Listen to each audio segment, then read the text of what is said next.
Hello everyone, welcome to the Potable Water Network Design course. My name is Engineer Ahmed Ghanem. I'm a hydraulic design and modeling engineer and head of training at Crest for General Supplies. I will take you through a kind of long journey to learn the essential of the design of the potable water networks. We'll take you through different aspects, starting the theoretical part and general knowledge, going a little deeper into types of networks and the general ideas, advantages and disadvantages, all through the details in all sorts of network. And next, we'll take you through multiple projects that will show you different sorts of networks in practical work, just to be sure you're taking your skills to the next level. Obviously, throughout the journey, you're going to be learning a lot of aspects, starting the theoretical ones. Definitely, I'm considering that whoever who's taking this course would be an engineer, so will not go through the very low-end principles. I will just go through the principles of hydraulics, not the principles of engineering, and we'll take that to the next level into like professional designing and modeling using WaterCAD and WaterGems applications, which are having a lot in common. Definitely will take you through multiple projects, so you have the experience, the visual experience, of course, and definitely you'll have the practical experience as well if you apply whatever you're seeing on your screen into your CAD application. We'll start with the theoretical part here. We'll give you a general idea about the water networks, principles of design, and the general idea and the theories of how that's going to work. That's going to be taking a bit of time. Might sound a little boring because I'm expecting you to know at least like 50 to 60% of that. However, we're going to go through everything just to make sure you get the very base of the design part, and then once we establish the base, we'll go higher after that.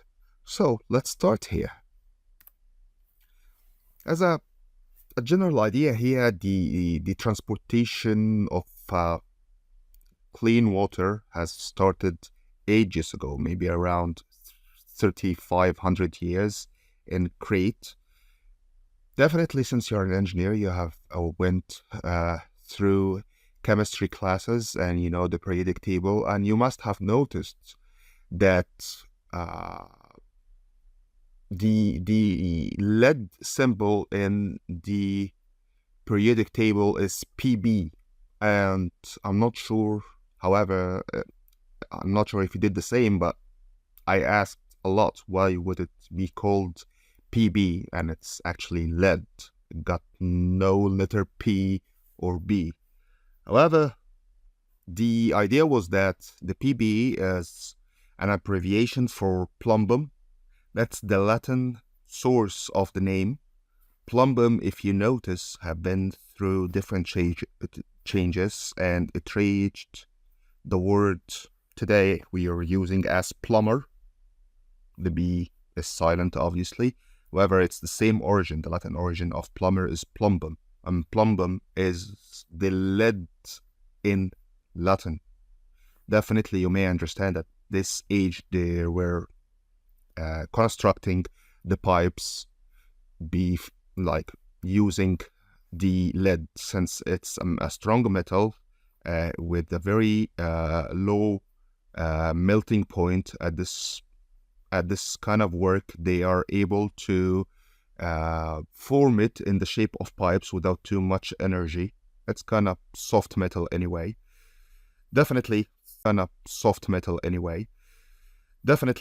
3,500 years ago, they didn't know it's kind of poisonous, and it's one of the main reasons of illness they all suffered at some point. But anyway, they used lead to transport drinking water, and based on their idea, it worked. Apparently, it didn't work very well. We now understand this. Anyway, going through this, just wanted to add this piece of info. It's a trivia piece of info here about the plumbum and why the lead is PB. Anyway,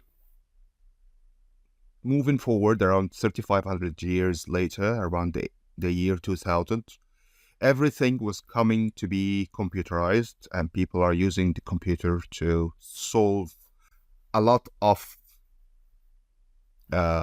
life issues, including the network designs, since the water networks are kinda not very easy to be designed by hand. If you're like, you definitely have went through this already, like in theoretical part, you know the equations, the points of equilibrium, how the calculations can be very difficult if you're sorting or if you're solving one node.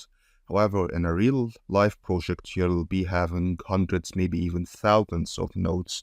Definitely, if you're doing that by yourself, that may take you like few years, maybe even more. And if you're having a team, still, you're going to be doing that in few months. At this point, people decided to take it to the next level and start working with the computers to get like a fast hand doing the calculation, so on and so forth. And definitely a few years later, Bentley came with the WaterCAD, WaterGems applications we're going to be using here. It's more advanced nowadays than back then. We're in 2024 now. 24 years is a lot of progress, as you most probably know already.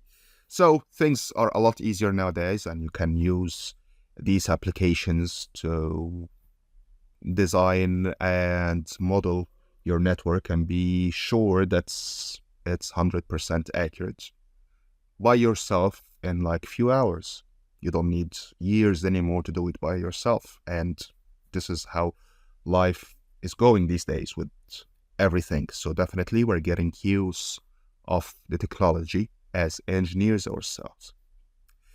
So about another aspect, which is how the water supply system is built and what are the components of the water supply system. Okay, 3 simple parts. Source, the raw water extraction source. Then the transportation to the treatment plant and the storage. Then the clear water or the clean water transported to distribution section or the city or whatever the residential part or commercial part it is distributed to. Just as simple as that. A typical urban water supply system, the reservoir, this reservoir can be a river, a lake, whatever it is.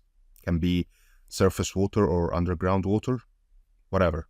Okay, it's transported to the treatment plant. Treatment plant do all the disinfection and cleaning part, either provided directly onto the distribution network or provided to intermediate storage, and the intermediate storage can supply it to the distribution network. The distribution network was split into main parts like the domestic, the commercial and industrial, the municipal, the unaccounted system losses and leakage. I mean, that's what's usually taken into consideration. The municipal part is the fire hydrants and the fire requirements. The unaccounted system losses is usually a percentage because it's going to happen anyway, especially if the system is coming a little bit old.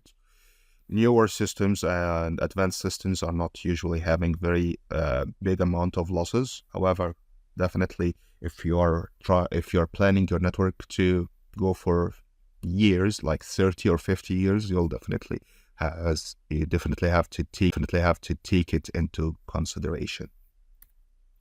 Moving on, as we we're expecting already. We're having the source, the water treatment plant, the power station or the pumping station, and then to the network. You're having a wet well, pumping, and distribution. I mean, distribution networks are pretty standard, and you definitely learn more about them in the next few slides if you just bear with me here. The distribution system, as we mentioned here, having three main components. Each one of them got its subcomponents and sub-subcomponents as well. We'll get to that here. Starting the pumping station, have a structural part, electrical part, pumping part, and piping part. Okay, the structure is the part, the concrete part, the machinery and the storage and everything.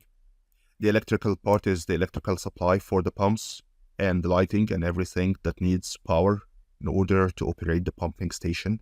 The pumping, which is the main part, which is usually multiple pumps sitting on that structure and powered by the electrical part. Definitely this pump will be a major pump, the driver for the pump, the power transmission and the controls. I mean, definitely that's not going to be mainly our job. We're going to have an idea about it, but not going to be our job. And the piping part between the source and the pump later on, and tanks, so on and so forth. Okay, this distribution storage, it got tanks, pipes, and valves. And you'll notice that it still got pipes, even the storage. Why? Because in big systems, not only the tanks are going to be storing the water, but also the pipes and valves that's going to be the water, but also the pipes and valves that's going to be storing a lot. And definitely, in order for the water to move from one part to part, it's going to have to push more water to be delivered to this part of the network. Okay, same thing for the valves here. The distribution network is crystal clear. It's pipes and valves as well. And definitely that's why it is found in both the distribution part and the storage part. Moving on here, we're going to be talking about the network components. We got very obvious parts here, like the pumping station. We talked about that a minute ago. We're going to be talking more about it. The storage tanks, we'll have that in details, the types of tanks and the purpose of each one of them, and definitely when and where to use each type. The pipes, we're going to be talking about its characteristics, advantages and disadvantages. We're going to be talking a lot about pipes, and that's going to be going through with us throughout the whole journey, starting learning and definitely your day-to-day work. Okay, they'll be considering the pipes and the diameters, the materials, the characteristics, everything. Joints and fittings, you're going to be considering that in your modeling section on your modeling part, or if you go a little advanced and start modeling in building information models, you're gonna be dealing a lot with joints and fittings. So it's gonna be a day-to-day part as well. However, if you're just designing, you're gonna still be dealing with joints and fittings, but not a lot. Okay, valves, as you mostly expect already, like a lot of types for the valves, and each got its characteristics and definitely its own job. Obviously, you're having control valve, the air valve, the pressure reducing valve, the discharge control valve, a lot of types, and each got its own job. Okay, flow meters, just as it says, the name says, it's gonna be calculating the amount of flow to be paid for later on. Either you're a residential area owner and you're making people pay for the water, or you're the government and making people pay. I mean, usually the meters are used to make people pay for what they're using. Service connections, that's how you connect your pipe to the main network pipe, to the main network pipe, obviously you're not going to be just breaking the pipe and entering what connection there. There's something called the service connections. We're going to be talking about that later. Fire hydrants, we all see it across the streets. I mean, everywhere there is a fire hydrant, and definitely that's going to be a part of the network. Depending on the situation and depending on the requirement, the fire hydrant can be built on the regular or simple distribution network, water distribution network, or can be built on a separate firefighting network. I mean, in both scenarios, the fire hydrant is used to deliver the fire requirement. The whole thing is, or the difference is, if it's gonna be taking its water from a separate fire fighting network or from the regular. Moving on, layouts of distribution pipe network. It's always the pipe network is always laid below the roads prevailing the town.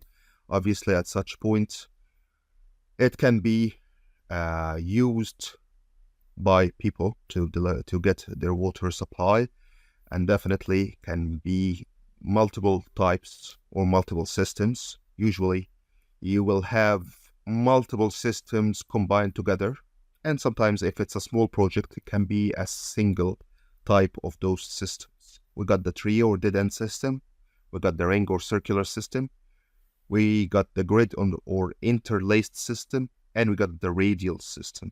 Okay, each system got its own properties, the advantages and disadvantages, and we're going to be talking about them now. First off, the tree or dead end system. The layout is simply a tree. Let me give you a glimpse about it here.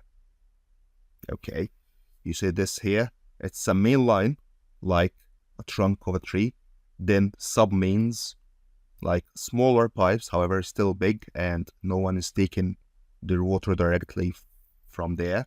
Then from the sub-mains there are branches. Okay, and from the branches you can connect at any point of the branch, you can collect a lateral or a feeder. A feeder can be used to get the water directly from there, like a tree, smaller sub-mains and smaller branches and smaller feeders and so on and so forth. Okay, the thing is, it's called a dead end because it's always ending with a dead end, and if the water stops, the whole thing stops. Okay, so back to the point. It's the one main pipe, and then connected to sub-mains and connected to branches and connected then to feeders. I mean, the idea is clear. The water always flow in one direction. No way it goes in the other way, because it's simply there is one source of the water, and definitely it's ending with a dead end. Okay, it's suitable for all towns and usually the poor places that uses this, or very small areas. If you're gonna be covering a very small area and you don't want to pay a lot for that, so that's the idea. However, there are, if you think about it, there are going to be a lot of disadvantages for that. We're going to be talking about this, the advantages and disadvantages here. Starting with the advantages, the system is simple, economical, and can be extended very simply. Economical and can be extended very simply. You can simply control the flow of water using cutoff valves. The discharge and pressure head at various points in the system can be worked out easily. You can work on that without a hitch. The diameter and length of feeder pipe is small and serves a restricted population. I mean, the capital cost itself is very low. This is the lowest when it comes to the capital cost. Okay. The disadvantages here is that it's not a good idea for firefighting. You won't be getting sufficient water supply for the firefighting, because obviously at most of the network the pipes are small. Hence, it's not going to be providing enough water supply. Again, it's the dense. In order to repair any part of it, you're going to be cutting the supply on a very big area of demanding points. So obviously that's going to be a bad idea for big cities, because obviously in case of any damage and you want to fix that, you'll have to cut off the water on a lot of people. So definitely that's not going to be a good idea. It's not a practical idea, actually. Okay, so that's why we prefer it whenever it's a low-cost project for a very small number of population. Okay. The next type is the ring or the circular system. You get the idea. Okay, it's main pipe. Let's take a look at it here. And mains, like circulating the area, sub mains, and then at any point here you get the water from the sub mains. At any point here you get the water from the sub mains without an issue. Yeah, the mains are just circulating the area. The sub mains are smaller diameters. It comes in handy and it's kind of practical. Let's take a look at the advantages and disadvantages here. So talking about it here, the main pipes are laid around the area, the zone to be served depending upon the pattern of the road. The closed ring may be circular or rectangular. This charge is divided into two parts, going along the boundary, enclosing the area, and meets again at the other end. Cross pipes connecting two mains from sub-main. These systems suitable for towns having well-planned road crossing one another at right angles. Okay. Think about it. It's but it's kind of rare that everything comes in intersection with right angles. There is zero innovation in the planning of a city. I mean, obviously, it's a lot easier to be constructed. However, think about the planner of new cities. None of them would use a checkers layout of the city. Okay, it's just going to be a lot of curves and different directions and like a lot of I mean, definitely if you go a lot on new planned cities, none of them will be giving right angles at any way. So that's going to be rarely used. However, it was a good idea a few years ago, okay, when everything was easy. Okay, we talked about that. That's the splitting of the main into two and the combination at the end here. Advantages: the water reaches at a particular point from two routes or directions. Water is available and is always available. During repairs, water supply can be made from other sub-mains.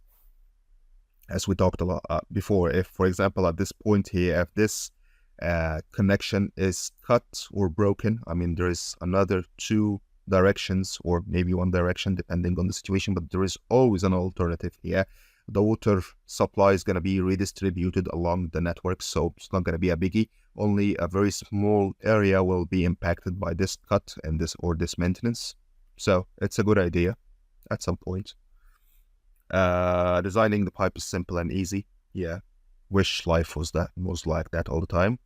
The system is costly to construct. It requires more length of pipe and more number of slice valves, which is very obvious. The capital cost, it's kind of the opposite of the tree system. The capital cost is very high, and definitely this reflects on the maintenance cost and the impact of maintenance on the network. However, definitely that comes with a big cost. Okay, the grid or interlaced system, I mean, it's also known as the reticulation system. It's a system, mains and branches, and they're all connected. Let's take a look at it here. As you see here, main in the middle, sub-mains and branches, they're all interconnected like a fabric.